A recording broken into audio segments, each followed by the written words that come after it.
ஒருபடியா மகாராஷ்டிராவில் சட்டமன்ற தேர்தல் முடிந்து உள்ளது. ரிசல்ட் யாருன்னா திருப்பி நம்ம பிஜேபி அவங்க தான் ஆட்சியெல்லாம் கொடுத்துருக்காங்க. மகாராஷ்டிராவில் பாஜக வெற்றிக்கு பின்னாடி ஆர்எஸ்எஸ் 4 வழியில் உதவி எப்படின்னு சொல்லிட்டு பல விஷயங்கள் இந்த வீடியோல பார்க்க போறோம். அந்த நியூஸ் தான் முழுக்க பார்க்க போறோம். மறந்துடாம நீங்களா பிஜேபிக்கு ஓட்டு போற ஆளா இருந்தா லைக் தட்டி விட்டுருங்க. ஆர்எஸ்எஸ் ஓட்டு போற ஆளா இருந்தா கமெண்ட்ல பின் பண்ணிட்டு போங்க. இந்த மாதிரி நியூஸ் எல்லாம் தெரியணுமா என்னோட சேனலை சப்ஸ்கிரைப் மட்டும் பண்ணிக்கோங்க.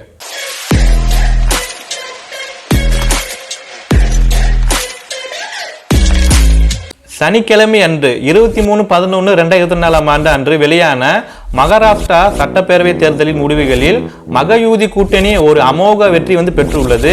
இந்த வெற்றியில் பாஜக பிஜேபி மிக ஒரு முக்கிய பங்கு கிடைத்துள்ளது. 149 இடங்களில் போட்டியிட்ட பாரதிய ஜனதா கட்சி வேட்பாளர்கள் 132 இடங்களில் வெற்றி பெற்றுள்ளனர். அதாவது சிம்பிளா சொன்னா கிட்டத்தட்ட 90% பாஜக வேட்பாளர்கள் வெற்றி பெற்றுள்ளனர். இந்த வெற்றியின் பின்னணியில் தற்போதைய மகாயூதி அரசின் மகளிர் உதவித்தொகை திட்டம், மாநிலத்தின் விவசாயிக்கான மானியம் தவிர வளர்ச்சி பணிகள் குறித்து விரிவாக விவாதிக்கப்பட்டு ஆய்வு செய்யப்படுகிறது. ஆனால் இந்த வெற்றியின் பின்னணியில் ராஷ்டிரிய ஸ்வயம்சேவக் சங்கத்தின் ஆர்எஸ்எஸ் பங்கையும் புரிந்து கொள்ள வேண்டிய ஒரு அவசியம் இருக்கிறது. ஒரு மாதத்துக்கு முன்னாடி தான் மகாராஷ்டிரா சட்டப்பேரவை தேர்தலில் பிரச்சாரம் சூடு பிடித்து உள்ளது. பாரதிய ஜனதா கட்சி அதன் நட்சத்திர பிரசாரங்களில் ஒருவரான உத்தரப்பிரதேச சிஎம் யோகி ஆதித்யநாத் களமிறங்கியிருக்காப்புல. மேலும் அவர் நாம் பிளவுபட்டால் வீழ்வோம் என்ற சர்ச்சைக்குரிய ஒரு வார்த்தைகளை முழுக்கத்தை கொடுத்துள்ளனர். இந்த முழுக்கத்துடன் கூடிய சுவரொட்டினா செவத்துல எங்கே பார்த்தாலுமே நம்ம உத்தரப்பிரதேசோட சிஎம் அவர் சொன்ன வார்த்தைகளை இருந்துள்ளது. மும்பையில் வேறு சில நகரங்களையும் ஒரே இரவில் ஒட்டப்பட்டுள்ளது. மேலும் மாநிலத்தின் காங்கிரஸ் உட்பட்ட பல எதிர்க்கட்சிகள் இதை வகுப்பாத சிந்தனைகள் மற்றும் மக்களவை தூண்டக்கூடிய நடவடிக்கை என்று குறிப்பிட்டுள்ளனர். இந்த முழுக்கம் சேரி, இந்த பேச்சுவார்த்தை சேரி ஒரு சர்ச்சைக்குரிய 3 நாட்களுக்கு பிறகுதான் நாக்பூரில் உள்ள ராஷ்டிரிய ஸ்வயம்சேவக் சங்க தலைமையத்தில் அது பற்றி விவாதிக்கப்பட்டுள்ளது. அது எடுக்கப்பட்ட முடிவு தெளிவாக இருந்தது. மகாராஷ்டிராவில் பாஜக எந்த வகையிலும் ஆட்சியை விட்டு வெளியேற அனுமதிக்க கூடாது என்பதுதான் அந்த ஒரு முடிவு சொல்லலாம். இது குறித்து தாங்க பேசிய ஆர்எஸ்எஸ் பொதுச் செயலாளர் தாத்ரேயா ஓசாபலே அவர் என்ன சொல்றாருன்னா, ஆர்எஸ்எஸ் பொதுச் செயலாளர் சில அரசியல் சக்திகள் ஜாதி மற்றும் சித்திரங்களில் பெயரால் இந்துக்களை பிரிக்க முயற்சி செய்வார்கள். நாம் எச்சரிக்கையா இருந்தால் மட்டுமே போதாது, அதை எதிர்த்து போராட வேண்டும். என்ன நடந்தாலும் நாம் பிரிந்து விடாமல் ஒற்றியம் இருக்க வேண்டும் என்று ஆர்எஸ்எஸ் பொதுச் செயலாளர் தெரிவித்து உள்ளனர். இந்த செய்தி பிஜேபியும் சரி எட்டிருக்கலாம். ஒன்றாக இருந்தால் பாதுகாப்பாக இருப்போம் என்ற ஒரு புதிய முழக்கத்தை பிரைம் மினிஸ்டர் நரேந்திர மோடி முன்வைத்து உள்ளனர்.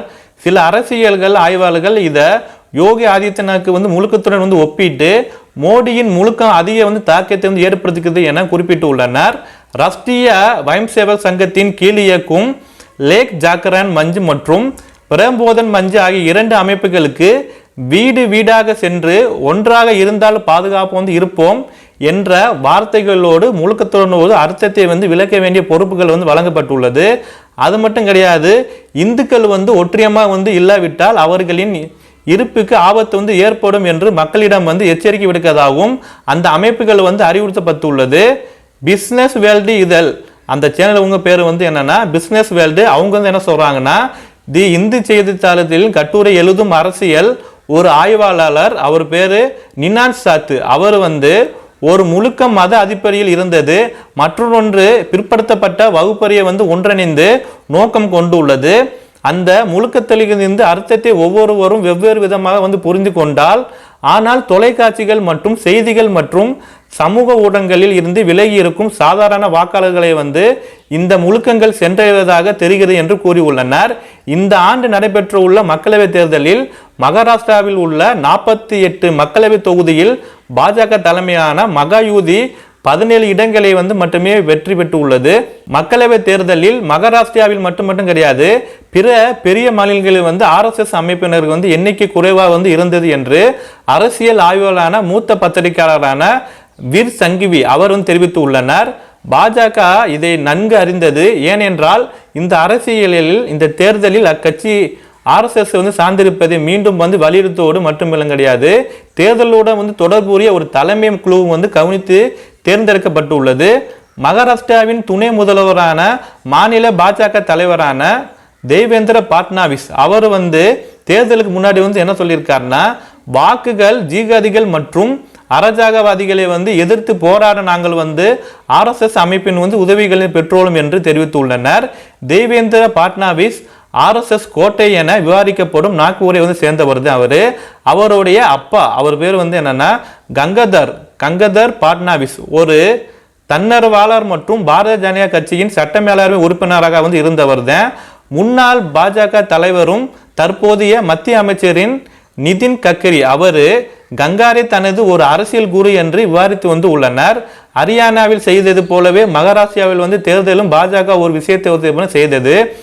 ஹரியானாவில் தேர்தல் பொறுப்பு அகில பாரதிய வித்யார்த்தி பரிசு அமைப்பில் இருந்து வந்த தர்மேந்திரா பிரதானிடம் வந்து ஒப்படைக்கப்பட்டுள்ளது. அதுபோலதான் மகாராஷ்டிரிடம் வந்து தேர்தல் பொறுப்பு பூபேந்திரா யாதவ் மற்றும் அஸ்வினி வைஷ்ணவ் ஆகியோருக்கு வந்து வழங்கப்பட்டுள்ளது. பெயருங்க சொல்லாதவர் தான் பாஜக மூத்த தலைவர், அவரோட பெயர் எப்படின்னா சொல்லல. அவர் வந்து என்ன சொல்றாருன்னா, வைஷ்ணவ் ஒரு அதிகாரவாதி, அத்தகைய வந்து மகாராஷ்டிரா போன்ற ஒரு வளமான மற்றும் மிகப்பெரிய மாநிலத்தில் பிரச்சாரங்களை வந்து எவ்வாறு ஏற்பாடு செய்வது என்பது நன்றாக வந்து தெரியும். ஆனால் பூபேந்திர யாதவ் தேர்தல் வந்து பொறுப்பாளராக வந்து நியமிக்கப்பட்டதிலிருந்து RSS அமைப்பு வந்து பங்குகள் வந்து உள்ளது என்று கூறுகிறாப்ல. தொடர்ந்து பேசிய அவர் பாஜக மூத்த தலைவர், அவரோட பேர் வந்து ரிலீஸ் பண்ணல, ஆனா அவர் வந்து இவ்வளவு விஷயம் சொல்லியிருக்காரு. தொடர்ந்து பேசிய அந்த பாஜக தலைவர் பூபேந்திர யாதவ் ஒரு வழக்கறிஞர் வக்கீல், RSS வழக்கறிஞர் பிரிவு என அழைக்கப்படும் அகில இந்திய வழக்கறிஞர் கவுன்சிலின் பொதுச் செயலராக வந்து இருந்துள்ளனர்.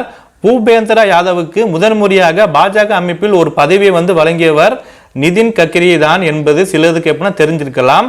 நிதின் கட்கரி பாஜக தலைவராக வந்து இருந்த காலகட்டத்தில் 2010ஆம் ஆண்டு பூபேந்திர யாதவுக்கு வந்து பொதுச் செயலாளராக வந்து பதவி வந்து வழங்கப்பட்டது என்று கூறியுள்ளனர். இதை தவிர தான் RSS அமைப்பு அதன் முன்னாள் மேற்கு பிரதேய தலைவர் அதுல் லிமயோடியம், பாஜக தலைவர்கள் BL சந்தோஷ் மற்றும் அருண்குமார் ஆகியோர் இணைந்து செயல்பாடுமாறு கேட்டு எப்படின்னா கொண்டு உள்ளது. அதாவது பாஜக மற்றும் RSS இடையிலான ஒருங்கிணைப்பான செயல்பட வேண்டும் அவரிடம் வந்து கோரப்பட்டுள்ளது. தேர்தல் வெற்றிக்கு பிறகுதாங்க கட்சியின் மூத்த தலைவரும் RSS அமைப்பு மிகவும் நெருக்கமான வருமான நிதின் கட்கரியின் வீட்டுக்கு சென்று தேவேந்திர பட்னாவிஸுக்கு வந்து வாழ்த்து எப்படின்னு தெரிவித்துள்ளனர். ஆனால் 2017ஆம் ஆண்டுல இருந்து 2019ஆம் ஆண்டுல இருந்து 2024ஆம் ஆண்டு மக்களவைத் தேர்தலில் நிதின் கட்கரிக்கு குறைவான ஒரு பொறுப்புகளை வந்து வழங்கப்பட்டது என்பது குறிப்பிடத்தக்கது. இந்த முறைதான் மகாராஷ்டிராவில் அவரின் தேவை மிக வந்து அதிகமாக வந்து இருந்தது. மகாராஷ்டிராவில் அவர் 70க்கும் மேற்பட்ட தேர்தல் வந்து பேரணிகளை வந்து நடத்தி வந்து உள்ளனர். பிஜேபிக்கு மிக ஒரு முக்கியமான பங்கு இருக்கும் வகையில் எல்லாருக்கும் வந்து ஒன்றிணைந்து மீண்டும் ஆட்சி அமைக்க வந்து உதவ வேண்டும் என்பது மூத்த RSS பிஜேபி வாக்காளரான செய்தியாக இருந்தது என்கிறாரு தி இன்வாண்டா நாளிதழ் சேனல் அரசியல் நிபுணர் விகாஸ் வைத்தா. அவர் சொல்றாரு, ராஷ்டிரிய வைத்திய சேவக் சங்கத்தின் 2 பிரதிய பிரசாரங்களில் வந்து பேசும்போது அவர்கள் வந்து வேதனை வந்து தெளிவாக வந்து புரிந்துள்ளது.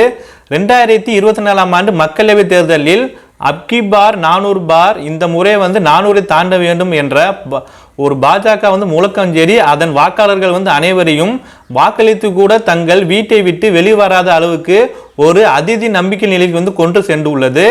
RSS அமைப்பு இதை மனதில் கொண்டே மாநிலத்தின் சிறிய மற்றும் பெரிய நகரங்களில் தங்களது கிளைகள் மூலம் கடந்த 4 மாதங்கள் வந்து வீடு வீடாக வந்து பிரச்சாரம் செய்து உள்ளனர். பாஜக அரசின் நிரந்தர வளர்ச்சிக்கு என்ற செய்தி மக்களிடம் வந்து எடுத்துரை வந்து உதவுகிறது. மகா யூதி கூட்டத்தில் அஜித் பவர் நுழைந்திருந்தால் RSS அமைப்புக்கு வருத்தம் தான். ஆனால் இந்த தேர்தலில் அதை மறந்துவிட்டு RSS உறுப்பினர்கள் வந்து வேலையெல்லாம் பார்த்திருக்காங்க. RSS தனது ஆர்கலைஸ்னர் இதழில் கடந்த மக்களவைத் தேர்தலில் பாஜகவின் சுமாரான செயல்திறனை குறிப்பிட்டு இந்த தேர்தல் அதை வந்து கடந்து வந்ததாக வந்து கூறியுள்ளனர். மேலும் சத்தீஸ்கர் மற்றும் மகாராஷ்டிராவில் மாவோயிஸ்டுகளை வந்து எதிர்த்து போரிடுவது, விவசாயிகளின் வந்து நலன்களை பற்றி பேசுவது மற்றும் மகளிர் உதவித்தொகை திட்டம் போன்றவற்றை இந்த தேர்தலில் வந்து பெரு ஒரு உதவி வந்து பொருந்தது என்று RSS இதழில் தெரிவித்து உள்ளனர். நகர்ப்புற மற்றும் நடுத்தர வாக்காளர்கள் மீது மீண்டும் வந்து கவனம் செலுத்த தொடங்கியதன் விளைவாக இந்த தேர்தலில் 1995க்கு வந்து பிறகுதான் அதிகபட்சமாக 66.05% வாக்குகள் வந்து பதிவாக உள்ளது.